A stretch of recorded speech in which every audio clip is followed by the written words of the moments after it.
सिद्धेभ्यः नमो अर्हन्तानं नमो सिद्धाणं नमो आयर्याणं नमो वज्रायाणं नमो लोके सव्वसाहुणं। मंगलं भगवान् वीरो मंगलं गौतमो गणी मंगलं कुन्दकुन्दाद्यो जैनधर्मोऽस्तु मंगलम्। सर्वमंगलमांगल्यं सर्वकल्याणकारकं प्रधानं सर्वधर्माणां जैनं जयतु शासनं।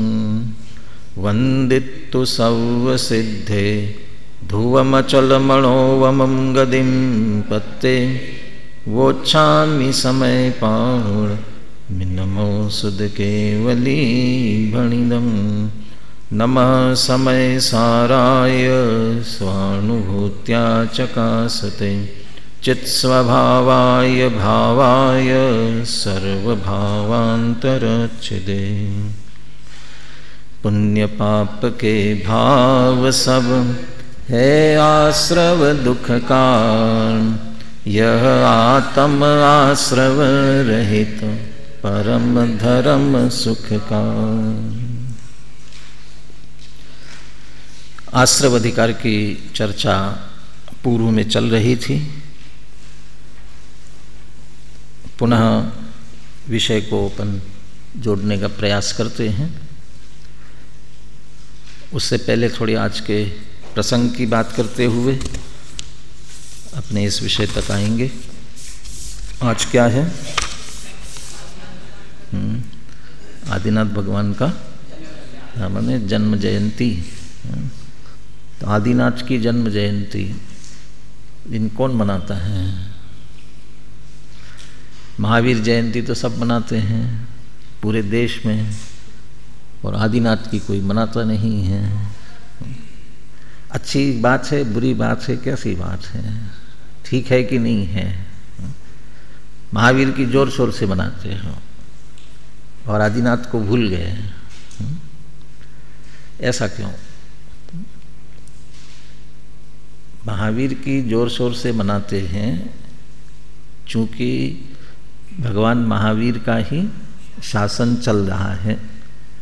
शासन नायक है, अंतिम तीर्थंकर है, उन्हीं के शासन में हम हैं, इसलिए उनका जोर शोर से मनाना बिल्कुल बराबर है। उसमें क्या दिक्कत है? फिर आदिनाथ की अब वो जितना रहता है, जितना ध्यान उतना कर लेते हैं, उतने स्तर पर नहीं मनाया जा सकता है जितना कि भगवान महावीर का मनाया जाता है। महावीर की महिमा आती है, आदिनाथ की नहीं आती। आदिनाथ की महावीर की इसलिए आती है क्योंकि हमें तो तीर्थंकर 24 होते हैं, उसमें इस काल के प्रथम तीर्थंकर आदिनाथ हुए, ये कहाँ से पता चला? किसने बताया? कि हम के सब शास्त्रों में पढ़ा, तो शास्त्र कहाँ से आए? आचार्यों ने लिखे, तो आचार्यों को कहाँ से पता चला? उनके पूर्वाचार्यों से। तो उनके पूर्वाचार्यों को कहाँ से पता चला? और वहाँ जाते जाते बात कहाँ पहुँचेगी? गणधर देव और गणधर देव से महावीर तक। मैंने हमें भगवान महावीर ने ही ये बताया कि 24 तीर्थंकर, जिसमें इस काल के प्रथम तीर्थंकर आदिनाथ हैं। तो जिन्होंने बताया उनका महत्व है ना। वो एक दोहा भी कहा जाता ना, गुरु गोविंद दो खड़े काके लागू पाए, बलिहारी गुरु आपकी गोविंद दियो। तो महावीर आदिनाथ खड़े हैं, ये पहले किसको नमस्कार करना? वो तो पहले पीछे की कोई बात नहीं है, लेकिन हम चूंकि महावीर को करते हैं तो उसमें गलत करते हैं। क्या ये आती है महिमा महावीर की? महावीर आपने बता दिया कि आदिनाथ हैं, यदि महावीर नहीं बताते तो हमें कैसे पता चलता? तो इसलिए आदिनाथ और महावीर में अंतर क्या है? जो भी हम ये बात पढ़ रहे हैं जिनवानी की जितनी भी बात पढ़ते हैं वो आदिनाथ की है कि महावीर की हैं, किन की हैं? आदिनाथ की कि महावीर की? हाँ, अभी वर्तमान में चूंकि हमारे पास महावीर भगवान से होते हुए आई, इसलिए हम महावीर की कह सकते हैं। लेकिन वही बात आदिनाथ की थी कि अलग थी? महावीर के और आदिनाथ में कोई अंतर था? बहुत अंतर था। वो तो काल की युग की आदि में हुए। वैसे तो वो युग की आदि, काल के आदि में, कौन से काल के आदि में हुए? कौन से काल के आदि में हुए? वैसे तो चौथे काल से मोक्ष मार्ग प्रारंभ होता है, तो इसलिए वो चौथे काल के ही आदि की बात है। लेकिन हुंडाव सर्पिनी काल के कारण से वो तीसरे काल में ही हुए और तीसरे काल में ही तीर्थंकर बन करके चले गए। ये हुंडाव सर्पिनी था। अन्यथा जो चौथा काल मोक्ष मार्ग प्रारंभ होता है उसकी मुख्यता की बात है। तो चौथे काल की आदि में हुए, आदि में हुए थे, तो उनका 500 हाथ का 500 धनुष, 500 धनुष का शरीर था। 500 धनुष का शरीर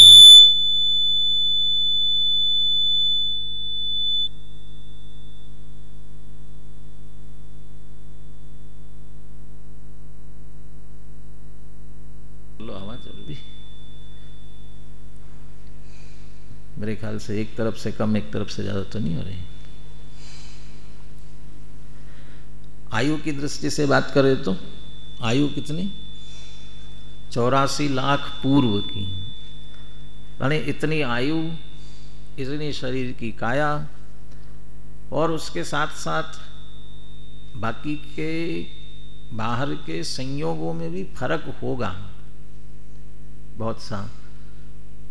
500 हाथ, 500 धनुष, 500 धनुष की काया, ऐसे 500 धनुष की काया वाले तीर्थंकर का समोशरण बना होगा, वो कितना विशाल होगा समोशरण? कितने योजन का? 12 योजन का। और अंतिम तीर्थंकर, अब महावीर की हम बात करें,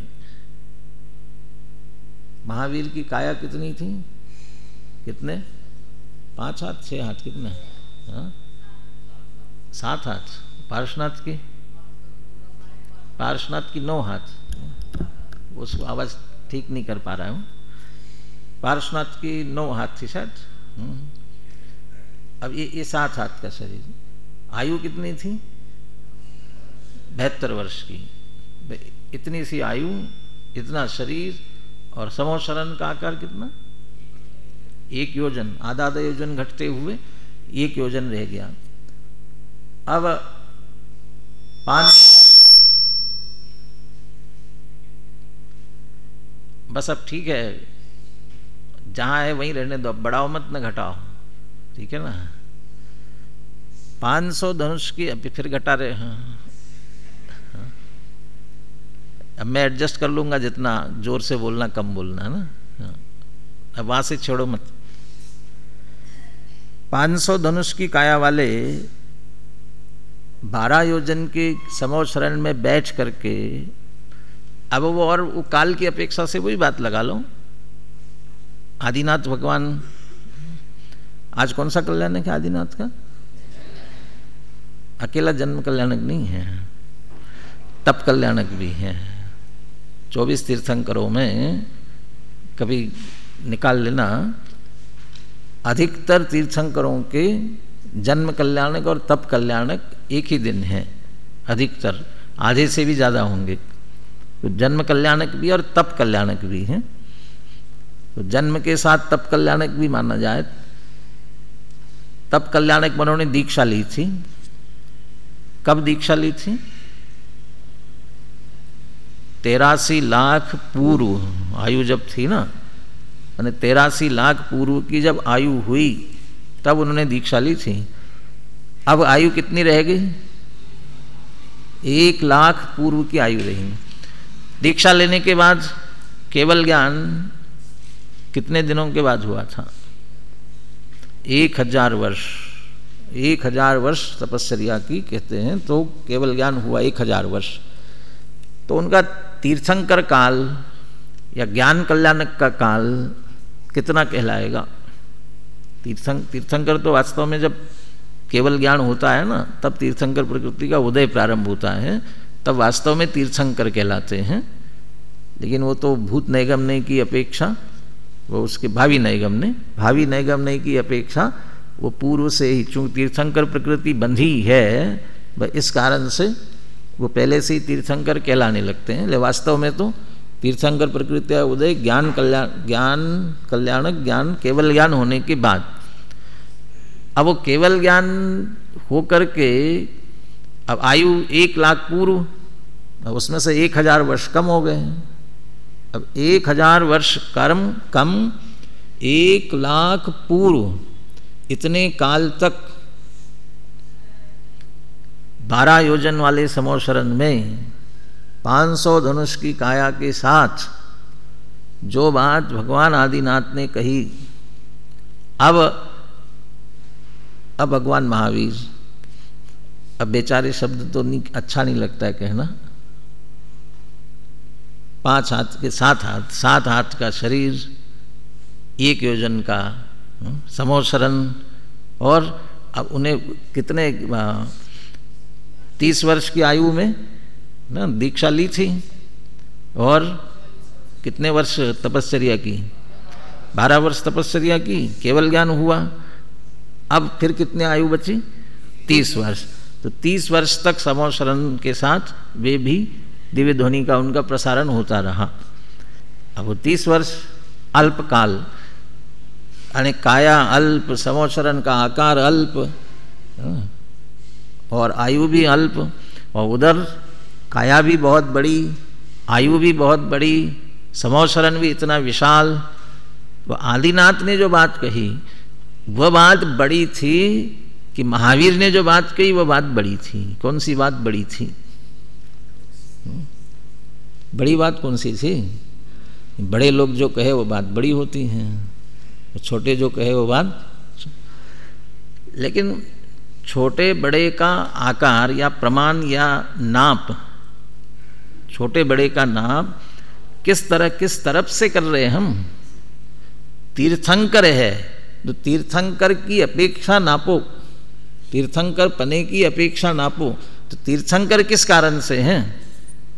भी तीर्थंकर है तो किस कारण से हैं?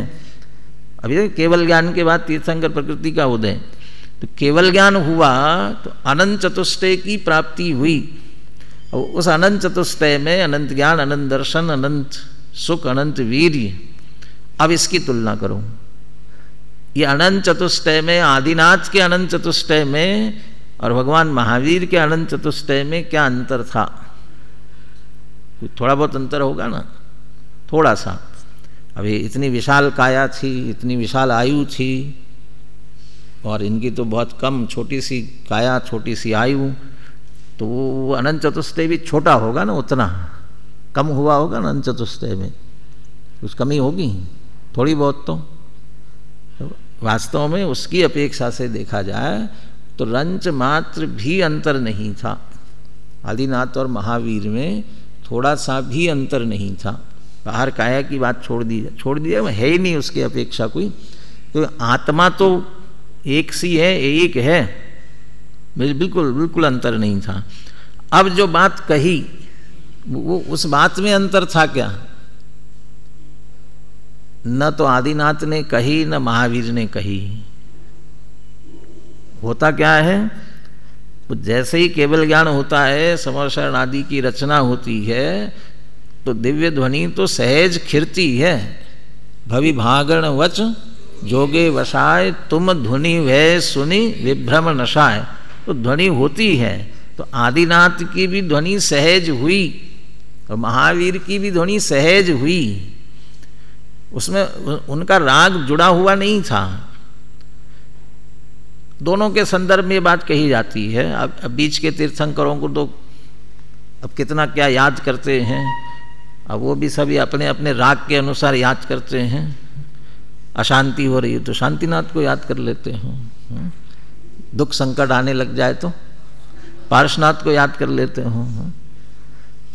अभी अभी अष्टमी हुई ना, वो कौन सी अष्टमी थी मालूम है? हाँ, शीतला अष्टमी। हाँ, वो शीतला माता एक रोग ना, चेचक होते हैं, क्या होते हैं, वो शीतला बोलते हैं। अब वो रोग हो रहा हो तो किसको याद करोगे? शीतलनाथ भगवान को याद करोगे। ऐसे एक एक अलग अलग याद करते हैं ना, वो तो बीच में इसलिए उनको याद कर। लेकिन खास करके आदिनाथ और महावीर इन दो की यदि बात करें तो आदिनाथ को याद क्यों करते हो? ज़्यादा याद क्यों? इतिहास में भी ज़्यादा याद क्यों किया जाता है? क्या किया उन्होंने? वो आदि युग की आदि में सबको किसका उपदेश दिया? असीम असी कृषि का उपदेश दिया। कल एक महाराज जी का सुन रहा था पारस चैनल पर, होता है, मैंने आदिनाथ की विशेषताओं में बता रहे थे। अरे आदिनाथ को इतना स्मरण करना चाहिए, क्योंकि बाकी तीर्थंकरों ने तो अकेला निर्वाण की बात की, निर्वाण मोक्ष अकेले, लेकिन आदिनाथ ने निर्वाह, निर्माण और निर्वाण तीनों की बात की थी। निर्वाह, निर्माण और निर्वाण तीनों की बात की थी। निर्वाह, निर्वाह माने जीवन निर्वाह कैसे करना चाहिए, आजीविका कैसी होनी चाहिए। वो भोग भूमि पूर्ण हो रही थी और कर्म भूमि प्रारंभ हो रही थी, तो कल्प वृक्ष समाप्त हो रहे थे, हो गए थे, और धीरे धीरे अब कैसे जीवन यापन किया जाए, जीवन निर्वाह कैसे किया जाए, ये निर्वाह कैसे करना ये बताया।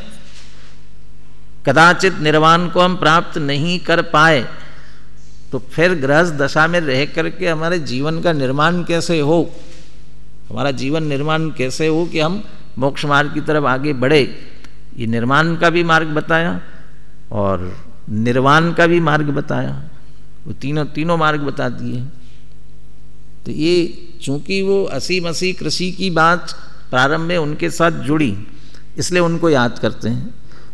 और महावीर की जब भी बात आती है तो हम ये वर्तमान में इतिहासकार भी बात करेंगे, अन्य लोग भी बात करेंगे, इस बात की बात करेंगे कि भारत देश में, विश्व में भी कहेंगे वे तो सभी, कि सब तरह का हिंसा का तांडव फैला हुआ था, बहुत हिंसा फैली हुई थी। अब उस हिंसा का प्रतिकार करने के लिए क्या हुआ? भगवान महावीर का जन्म हुआ।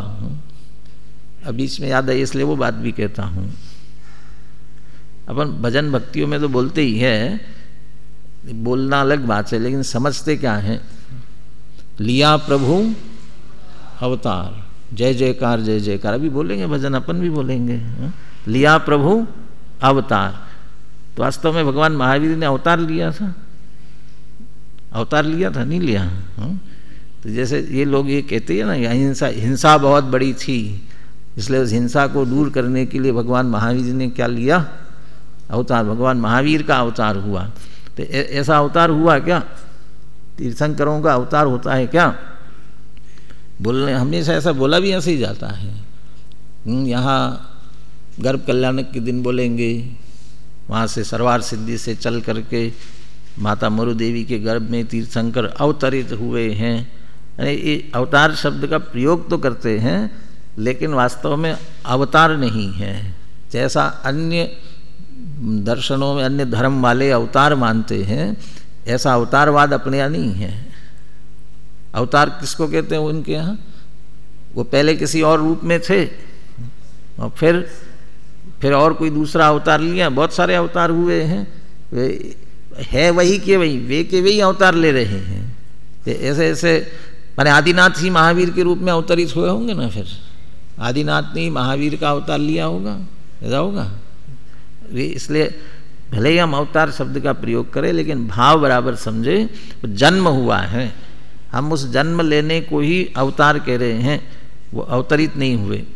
तो चूंकि वो हिंसा का निषेध करने की अपेक्षा से बात की जाए, अब चूंकि हम बराबर तात्विक दृष्टि से भी बात समझते हैं, इसलिए अब इन दोनों बातों को, प्रथम तीर्थंकर आदिनाथ ने असीम असी कृषि का उपदेश दिया, और भगवान महावीर ने हिंसा दूर करने के लिए अहिंसा का उपदेश दिया। अब अपन जो यथार्थ बात समझते हैं, तात्विक बात समझते हैं, बालबोध पाठमाला से ही सारी बातों को बराबर समझते हैं, इसलिए उस कसौटी पर विचार करके देखे क्या ये बात सत्य है, क्या यथार्थ है, क्या भगवान आदिनाथ ने असीम किसी का उपदेश दिया था क्या, भगवान महावीर ने अहिंसा का उपदेश दिया था क्या कि नहीं दिया था। वहाँ तो अपन बराबर ये कह सकते हैं आदिनाथ के लिए तो भगवान आदिनाथ ने असीम किसी का उपदेश नहीं दिया था, तो किसने दिया था, किसने दिया था, राजा ऋषभ देव ने दिया था। राज अवस्था में थे तब दिया था, लेकिन एक महापुरुषों के साथ वो समग्र जीवन को जोड़ते हुए ये बात कही जाती है। सारी बातें तीर्थंकर है, भगवान है, तो सारी बातें उनको जोड़कर कही जाती हैं। कहे तो दिक्कत नहीं है, लेकिन वैसे ही माने समझे तो दिक्कत है। तो ये बराबर समझना चाहिए कि राजा ऋषभ देव ने ये उपदेश दिया था, लेकिन भगवान महावीर ने तो अहिंसा का उपदेश दिया ना। भगवान महावीर ने अहिंसा का उपदेश दिया कि नहीं दिया? वास्तव में तो भगवान महावीर ने अकेले अहिंसा का उपदेश कहाँ दिया? वो तो सहज दिव्य ध्वनि खिरती है, उसमें समग्र मुक्ति का मार्ग, उस मुक्ति के मार्ग में गृहस्थ धर्म, मुनि धर्म, वो सभी सब आते हैं और उस रूप में निरूपण हुआ। यानी विशिष्ट बहुत हिंसा बढ़ रही है, इसलिए अलग अहिंसा का उपदेश दिया, वो ऐसा नहीं है। हाँ, उनके बाद के उनके आचार्यों ने, शिष्यों ने, चूंकि हिंसा अधिक है इसलिए अहिंसा का उपदेश दिया। जो विपरीतता होती है उस हिसाब से उपदेश दिया जाता है, ये अलग बात हो सकती है। लेकिन तीर्थंकरों का उपदेश एक सा है, उसमें किसी प्रकार का भी अंतर नहीं है। जो उपदेश आदिनाथ भगवान ने दिया वही का वही उपदेश भगवान महावीर ने दिया, और आगे भी जितने तीर्थंकर होंगे वह भी उपदेश वही के वही देने वाले हैं। उपदेशों में किसी प्रकार का भी अंतर रंच मात्र भी नहीं है। अब थोड़े से अपन अपने इस विषय की चर्चा करते हैं। आदिनाथ भगवान ने आदिनाथ बनने के लिए और महावीर ने महावीर बनने के लिए जो उपदेश दिया, जो हुए आज तक अरिहंत सबने अपनाया यही पंथ, उपदेश दिया इस ही प्रकार हो सबको मेरा। तो सभी, चाहे आदिनाथ हो, चाहे महावीर हो, चाहे कोई भी तीर्थंकर हो, तो विशेष तिथि के रूप में हम किन्हीं विशेष रूप से याद करते हैं, स्मरण करते हैं, उनकी पूजा करते हैं, लेकिन है सभी एक से ही, बाकी कोई अंतर नहीं है। पूजाओं में भी आप देखोगे अंतर किस में मिलेगा, किस बात में मिलेगा? जन्म कहाँ हुआ था, माता पिता कौन थे, और ये शरीर कितना था, भाई आयु कितनी थी, कहाँ जन्म हुआ था, कहाँ दीक्षा ली, कहाँ से मुक्ति गए, ये इन बातों का अंतर आएगा। और अंतर्दृष्टि से जो कहवत के गुण 46, ये भी कहेगा वो 46 गुणों की कहवत के भी कहा जाए, 40 जो अरहंतों के मूल गुण कहे जाते हैं, तो आदिनाथ पर भी घटित होंगे, महावीर पर भी घटित होंगे, उनमें तो कोई अंतर पड़ने वाला नहीं है। अनंत चतुष्टय की अपेक्षा उसमें तो कोई अंतर पड़ने वाला नहीं है। लेकिन वे स्वयं जैसे भगवान बने, उस मार्ग पर चले, उन्होंने अपना कल्याण किया। तीर्थंकर जो स्वयं तिरते हैं और जगत को तिरने का मार्ग बताते हैं, वो मार्ग जो बताया, इदानीमप्येषा बुद्धजन मरालय परिचिता, अभी भी वह हमारे पास में विद्यमान है, और उस मार्ग का अनुसरण करके हम भी उनके जैसे बन सकते हैं। चूँकि ये मार्ग वास्तव में तीर्थंकरों की महिमा इसी कारण से है, और हमारे चित्त में भी तीर्थंकरों की महिमा इस कारण से ही आनी चाहिए। निज निधि निज में बताई, यह अनंत उपकार है। वो जिनवानी माँ को, और जिनवानी चूँकि तीर्थंकर भगवंतों की है, इसलिए तीर्थंकर भगवंतों की महिमा इस कारण से आनी चाहिए। ये हमारी निधि हम में है, हमारा स्वरूप हमें बता दिया, इसके लिए उनकी महिमा आनी चाहिए। जब जब पूजा करे, भक्ति करे, दर्शन करे, मेरा स्वरूप मुझे बताया, आपके समान मैं हूँ, ये बात आपने मुझे बताई, इसलिए उनकी महिमा आनी चाहिए इसी रूप में। अभी जो हम पढ़ रहे हैं, मैं यहाँ इसलिए इतनी चर्चा कर रहा था, यहाँ से इतना जोड़े हम इस विषय को। ये जो हम पढ़ रहे हैं, ये बात किसने कही? समय सार पढ़ रहे, कुंद आचार्य ने कही। कुंद आचार्य ने कही ना कि नहीं, कुंद आचार्य को तो भगवान महावीर से मिली थी, तो भगवान महावीर ने कही ना।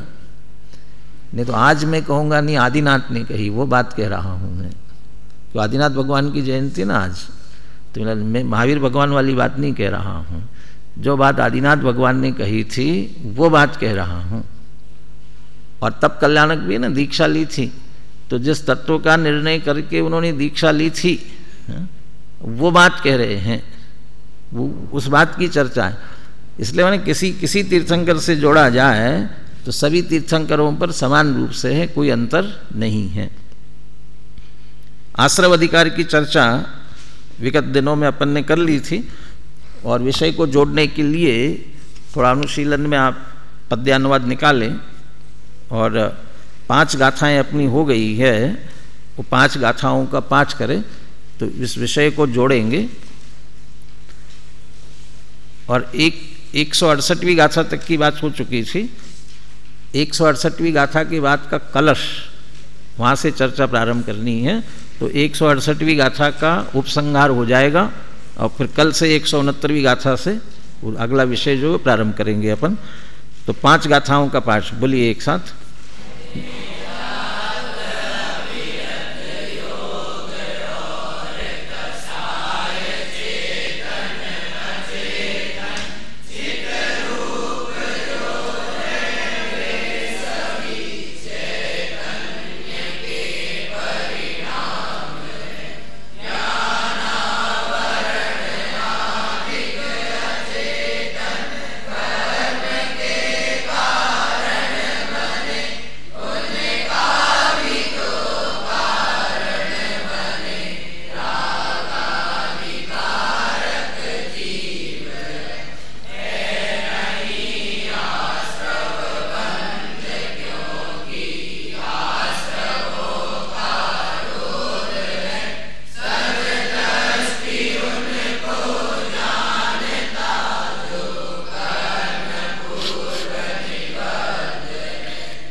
जिन्होंने पूर्व में विषय सुन लिया होगा उनको ध्यान में होगा, वो उसको दोहरा ले। जिन्होंने नहीं सुना वे सुन ले। संक्षेप में यहाँ चर्चा ये ली गई है, जीव को आश्रव कैसे होता है, आश्रव होता कैसे है। अन्यत्र जो आप चर्चा सुनते हैं उससे यहाँ चर्चा में थोड़ा अंतर है।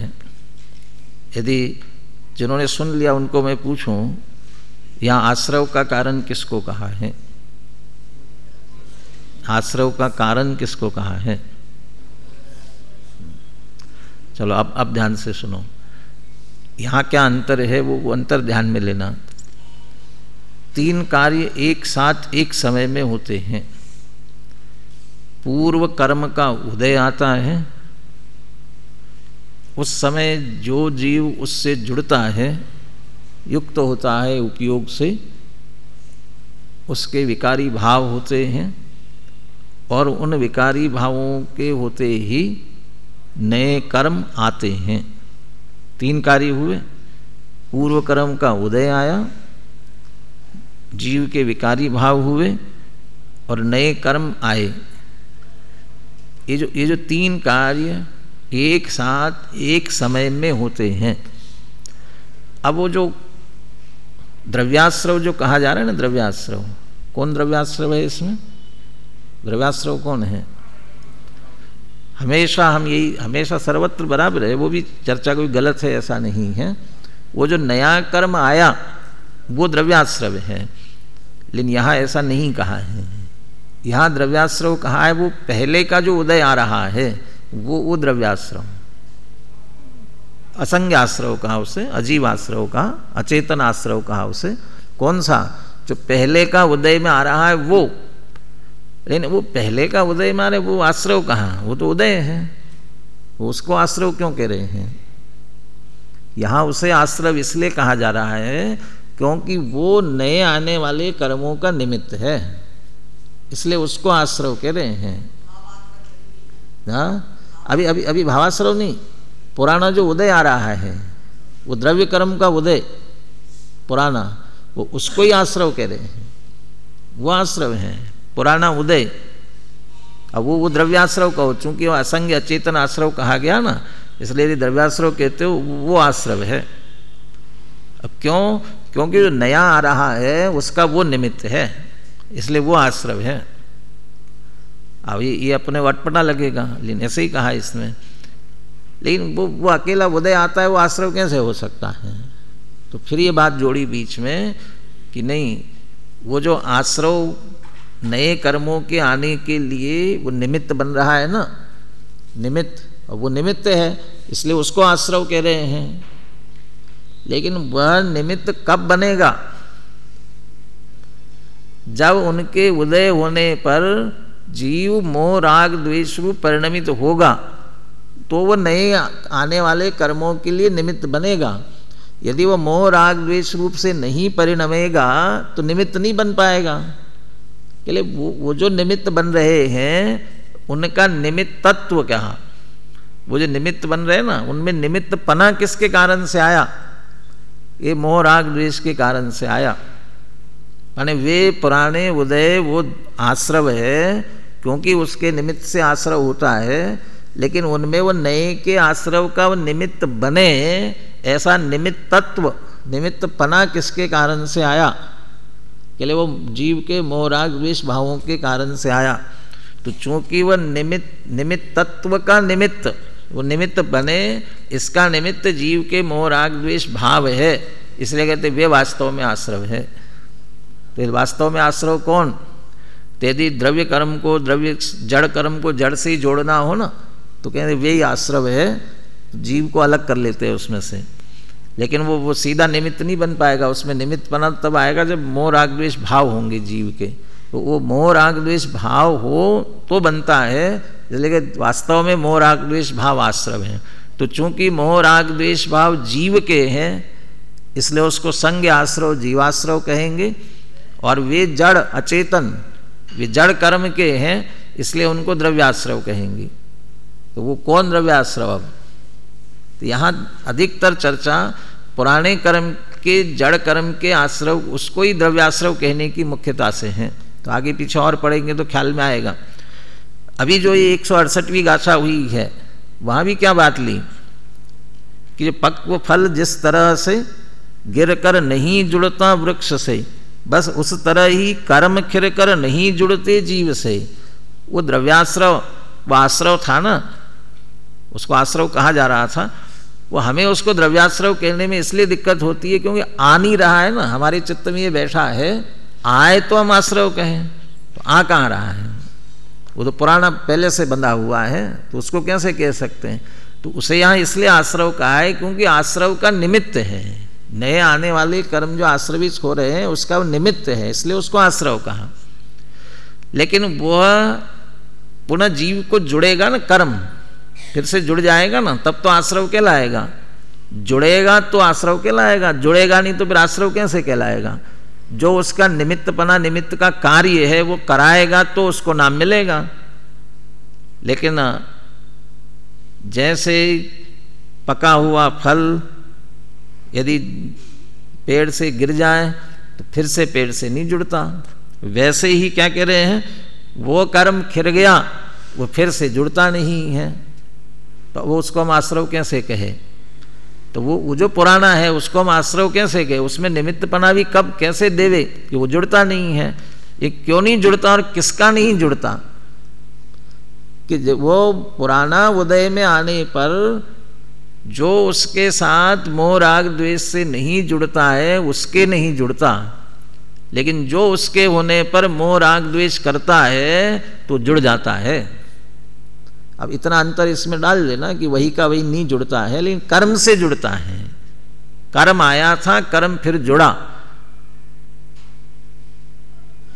अब आजकल वो विज्ञापन देते हैं ना, कोई चीज टूट गई तो क्यों चिंता करते हो?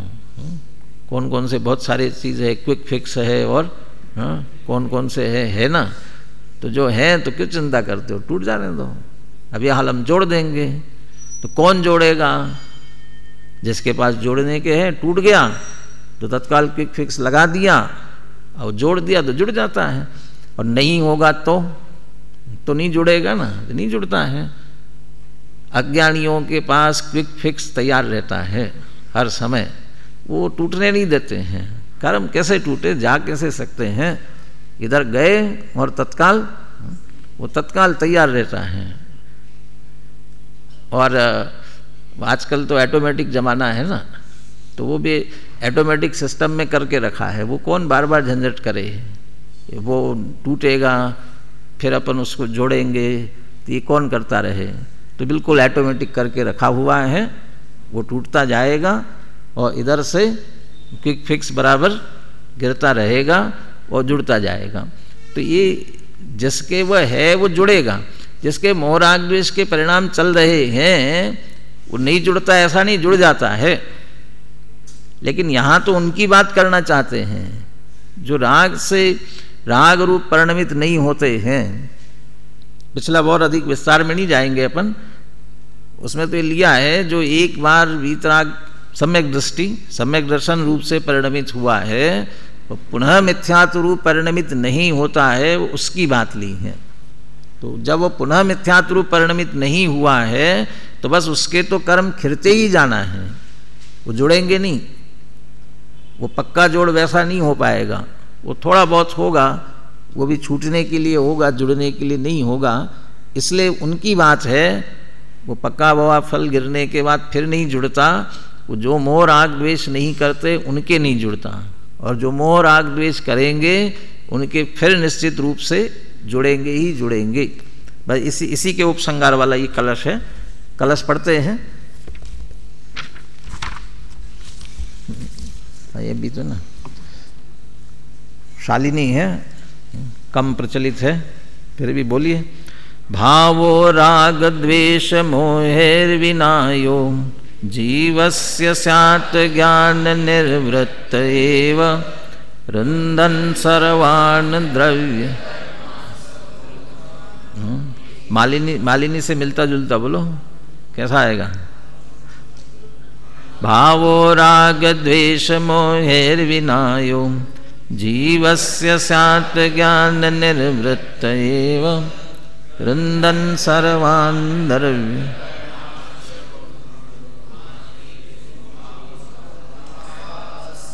पहले मालिनी बोलो कोई, फिर इसको बोलो। कौन सा है मालिनी वाला, याद है?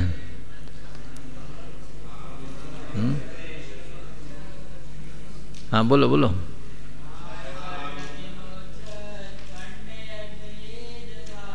अब इसको बोलो।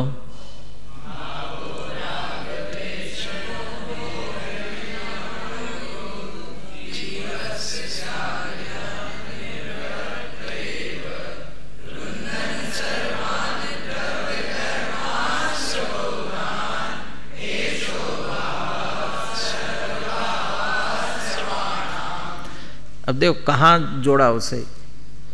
भावो राग द्वेष मोहेर विनायो जीवस्य, जीव का जो भाव राग द्वेष मोह के बिना होता है, वो जब मोह राग द्वेष के बिना होगा तो कैसा होगा कि ज्ञान निवृत्त एवं, ज्ञान से निवृत्त होगा। क्यों ज्ञान से निवृत्त होगा? मोह राग द्वेष से रहित होगा तो ज्ञान से निवृत्त क्यों होगा? क्योंकि ज्ञान स्वभाव है, इसलिए वो सहज ज्ञानमय होगा। और जब ज्ञानमय होगा, माने ज्ञानमय होगा और स्वभावमय होगा, तो फिर नया कर्म कैसे बांधेगा? इसलिए क्या होगा? रुंधन सर्वान द्रव्य कर्माश्रवघान। इसलिए वह भाव सर्व द्रव्य कर्माश्रव के ओघ को, ओघ माने थोक के थोक जो बंध रहे हो, और थोक के थोक माने कितने, इसलिए हिंदी पद्यानुवाद किया ना, तो हिंदी पद्यानुवाद में भाव लिया उसका पहाड़, जैसे बिल्कुल पहाड़ के पहाड़ आ रहे हो ऐसे, पहाड़ जैसे, इसलिए ओघ शब्द का अर्थ किया पहाड़। ये थोक के थोक जो कर्म बन रहे हैं, वो जो कर्म आ रहे हैं वो रुंधन, वो रुक जाएंगे, उनको रोकता हुआ। और ये रुक रहा है तो क्यों रुक रहा है? किसके कारण से? कि वो राग द्वेष मोह के भाव नहीं है ना, इसलिए। तो जो राग द्वेष मोह भाव नहीं है तो इसका मतलब क्या? कि भावाश्रव नहीं है। तो येषो अभावा सर्वभावाश्रवाणाम, यही सर्वभावाश्रवों का अभाव है। तो कहीं से भी प्रारंभ करो, तो पहले भावाश्रव का अभाव हुआ कि द्रव्याश्रव का? किसका अभाव हुआ? पुराना उदय में आया, वो नहीं रुका, वो तो आया, लेकिन उसके आने पर भी जो राग द्वेष मोह से रहित परिणाम हुआ, माने ज्ञानमय परिणाम हुआ, उस ज्ञानमय परिणाम के कारण से अब उसी में दोनों लगा लीजिए। चूंकि ज्ञानमय परिणाम है इसलिए राग द्वेष मोह का अभाव है, वो भावाश्रव था इसलिए भावाश्रव का अभाव हुआ, और भावाश्रव का अभाव हुआ तो अपने आप ही द्रव्याश्रव आना जो है रुक गया, इसलिए रुंधन। तो सीधा तात्पर्य है ज्ञान में परिणाम प्रकट करना ही एकमात्र उपाय है। ज्ञान में परिणाम प्रकट हुआ, सर्व भावाश्रवों का अभाव हो जाता है, और वही द्रव्याश्रव कर्म के ओघ को रोकता है, रुकने में वह समर्थ बनता है। तो ऐसा वह भाव निर्मल परिणाम वही एकमात्र करने योग्य है। इसके लिए सारी चर्चा कर रहे हैं। पद्यानुवाद बोलिए इसका, मैं पहले अनुवाद पढ़ता हूँ, श्लोक का अनुवाद, फिर पद्यानुवाद बोलिए अगले पेज पर। यहाँ जीव का जो राग द्वेष मोह से रहित ज्ञान से रचित भाव है, जो सर्व द्रव्य कर्म के आश्रव समूह को रोकने वाला है, वह ज्ञानमय भाव सर्व भावाश्रवों के अभाव रूप है। और इसी की चर्चा आगे भी पूरी आने वाली है। ज्ञानमय भाव है तो आश्रव नहीं होगा, और ज्ञानमय भाव का अभाव है तो आश्रव होता रहेगा। ज्ञानी के ऐसे ज्ञानमय भाव हैं इसलिए वो निराश्रव है, अज्ञानी के नहीं है इसलिए उसके निरंतर आश्रव हो रहा है। बोलिए पद्यानुवाद।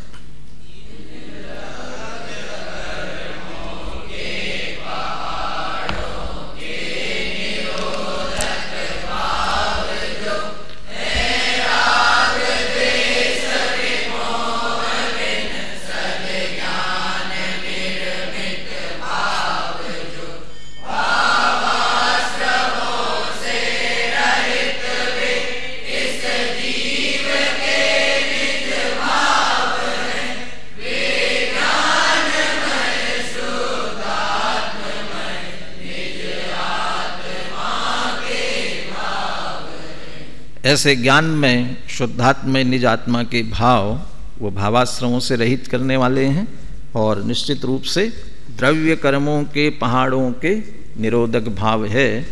हम ऐसे ज्ञान में भाव को प्रकट करें इसी मंगल भावना के साथ अभी की चर्चा विराम।